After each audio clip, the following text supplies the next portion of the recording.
নমস্কার বন্ধুরা, আজ আপনাদেরকে আরেকটা নতুন ব্লগ শেয়ার করছি। সেটা হলো আমের কাঁচাগোল্লা। সামনেই রথযাত্রা, আপনারা এই মিষ্টিটা ঠাকুরের কাছে ভোগ নিবেদন করতে পারেন। আমের কাঁচাগোল্লার জন্য যেসব উপকরণগুলি লাগবে সেগুলি হলো আমের পাল, এলাচ গুঁড়ো, 1 কেজি দুধের ছানা আর মিল্ক পাউডার। আমি এখানে 2টো আম নিয়েছি।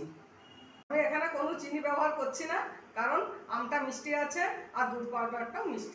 আমি এখন ছানাটাকে থেসে নিচ্ছি। এখন আমার এটা মসৃণ করা হয়ে গেছে। গ্যাসের মধ্যে কড়াইটা চাপিয়ে দিয়েছি, ওর মধ্যে আমি দিয়ে দিচ্ছি আমের পালটা। এরপরে আমি দিয়ে দিচ্ছি ছানাটা, এলাচ গুঁড়োটাও আমি দিয়ে দিচ্ছি এর মধ্যে।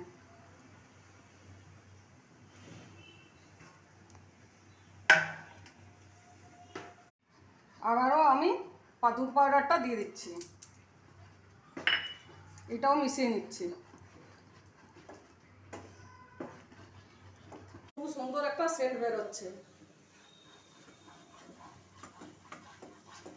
জলটা অনেকটা শুকিয়ে এসেছে, পাকটা ঠিক মতো হয়ে গেছে। এখন আমি এটা ঠান্ডা করতে দিব। আমি একটা থালার মধ্যে ছড়িয়ে ঠান্ডা করতে দিচ্ছি। ঠান্ডা হয়ে গেছে, এখন আমি গোল গোল করে পাকিয়ে নিচ্ছি।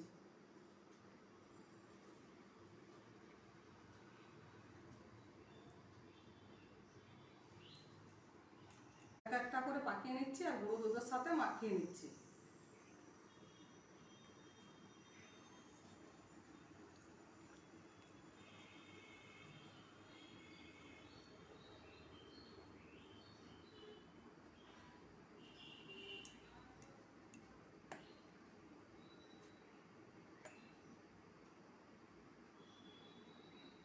দুটো মিডিয়াম সাইজের আম আর 1 কেজি দুধের ছানায় আমার 14টা কাঁচাগোল্লা হয়েছে। আমি এখন একটা টেস্ট করে দেখবো কীরকম হয়েছে।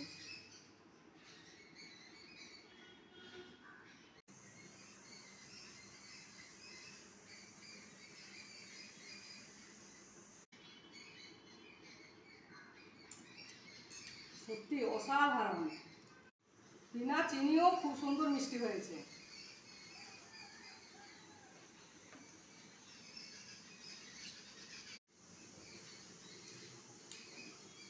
আমার ব্লগটি ভালো লাগলে লাইক, কমেন্ট, শেয়ার এবং সাবস্ক্রাইব করে আমাকে উৎসাহিত করবেন, নতুন নতুন আইডিয়া পাবেন।